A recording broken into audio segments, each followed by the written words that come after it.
Guys, welcome to NCR classes. आज का जो है वॉल्यूम निकालना है बाय यूजिंग स्फेरिकल कोऑर्डिनेट्स। तो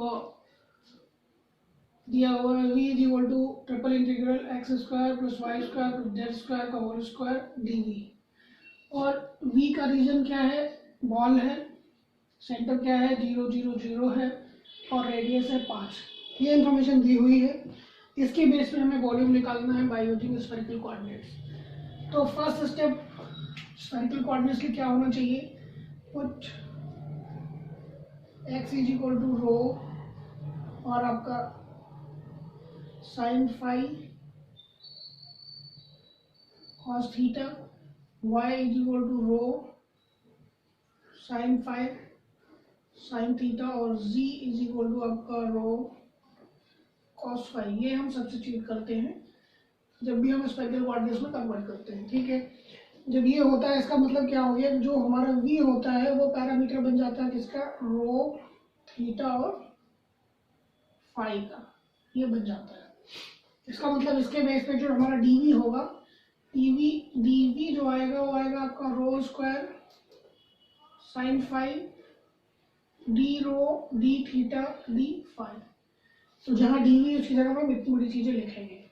ठीक है, अब अगली बात करते हैं, बॉल की बात करते हैं। डी तो स्टैंडर्ड इक्वेशन का क्या होता है? X square plus y square plus z square is equal to rho square. ये होता है। इसका मतलब इसकी जगह पर रो स्क्वायर रखेंगे तो जहाँ ये है यहाँ क्या बन जाएगा?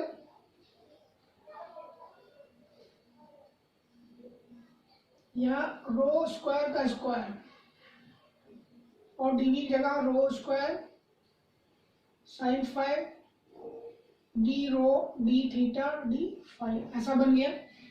अब जब ये चीजें बन जाती तो हमारे पास बचता क्या है? हमें लिमिट, 3 वेरिएबल है रो थीटा फाइव, तो रो थीटा फाइव की लिमिट हमें बतानी है। और जैसा कि यहाँ दिया हुआ है रेडियस कितनी है? 5।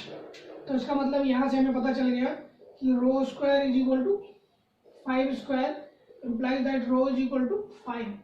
तो जो रो की लिमिट जाएगी कहाँ से कहाँ तक जाएगी? 0 to 5। पहला क्या है? रो है, तो यहाँ 0 to 5, rho equal to 0 to 5 कर लिया। अब बात करते हैं थीटा।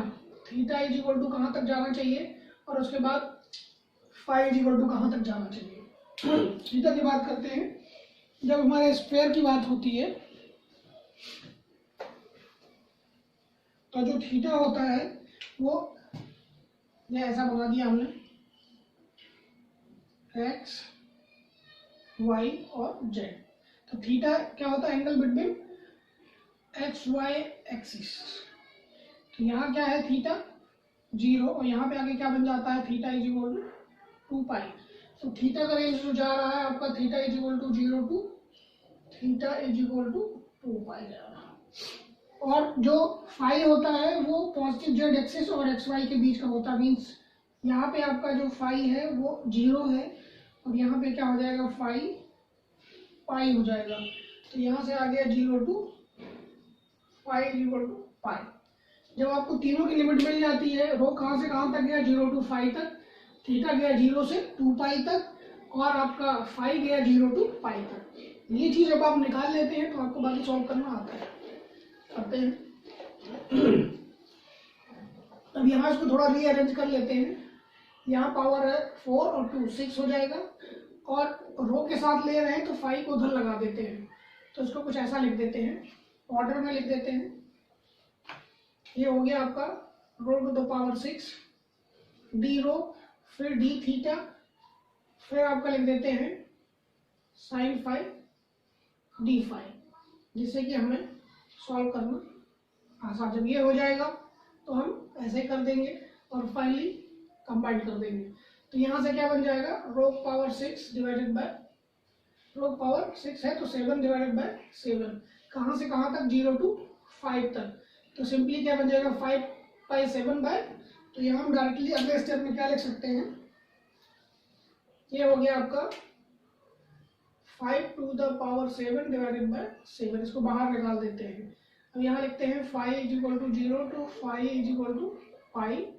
यहाँ लिखते हैं आपका theta is equal to 0 to theta is equal to 2 pi और d theta into sine five d phi. ये डी थीटा का सिंपली थीटा होगा और थीटा की लिमिट कहाँ से जाएगी, 0 से 2 पाई तक, तो ये सिंपली 2 पाई हो जाएगा। तो यहाँ पे हम 2 पाई बाहर निकाल देते हैं।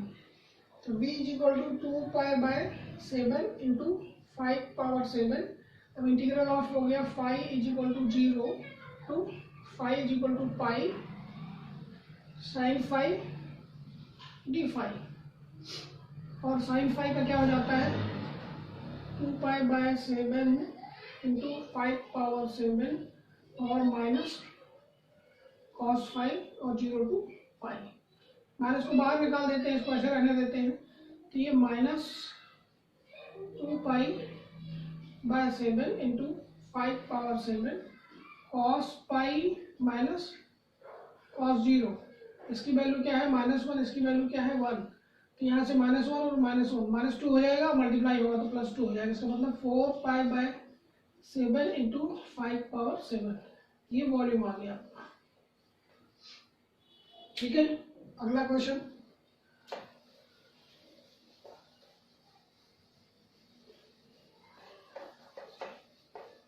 अगला क्वेश्चन में क्या दिया हुआ है,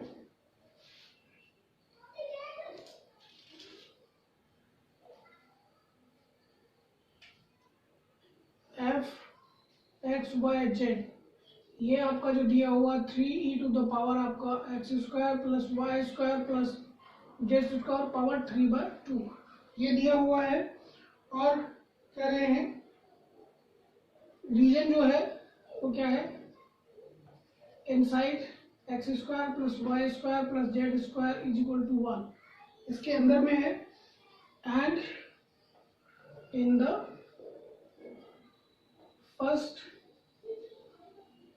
फर्स्ट ऑक्टेंट में है, तो हमें वॉल्यूम निकालना है। v इज इनसाइड दिस, ऐसा दिया हुआ है।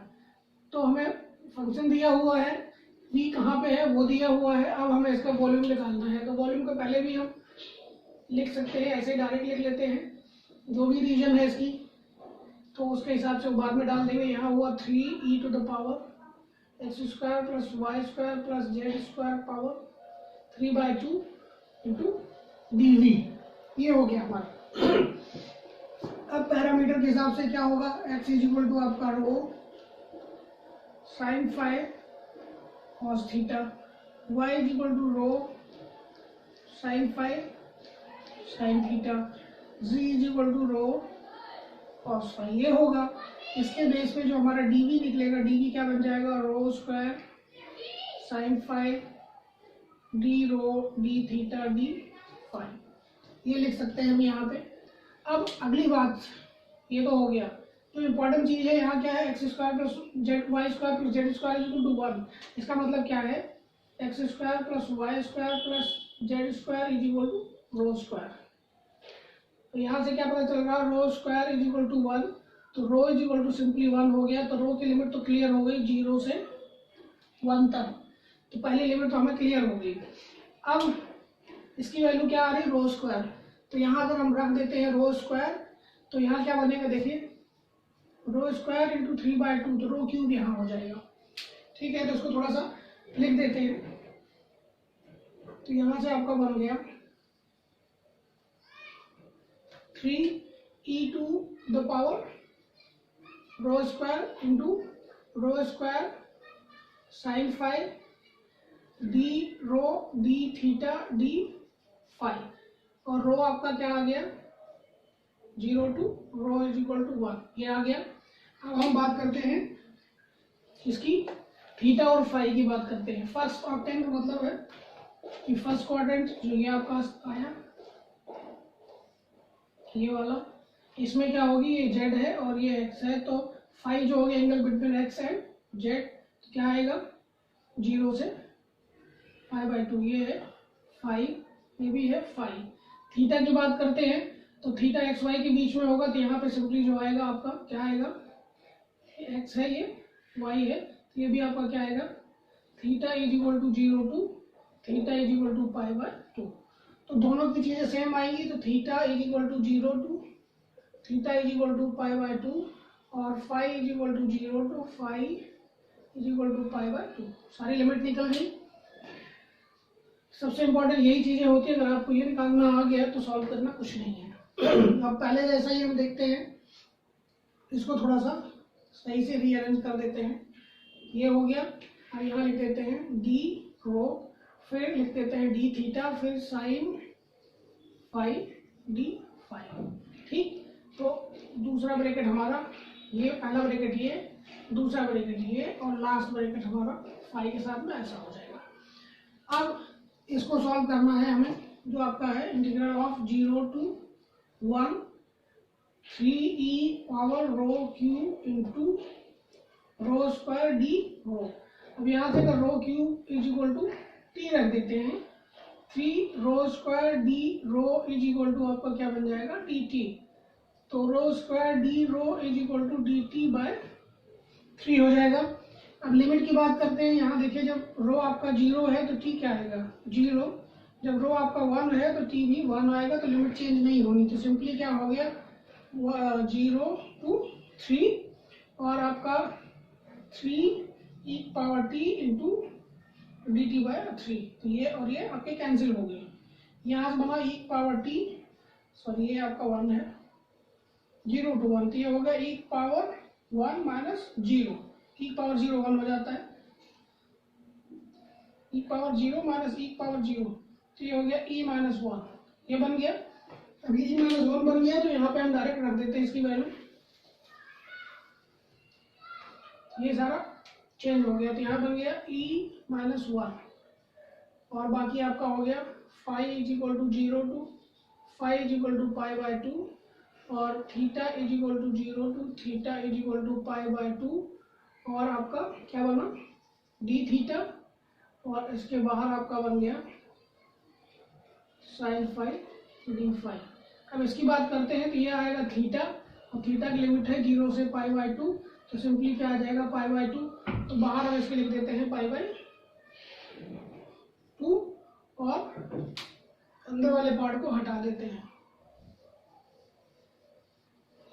ये बन गया sine phi d phi is equal to pi by 2 e minus 1, और ये हो जाएगा, और माइनस बाहर निकाल देते हैं, cos phi 0 to pi by 2 is equal to minus pi by 2 e minus 1, cos pi by 2 minus cos 0, ये हो जाएगा 0, ये हो जाएगा 1।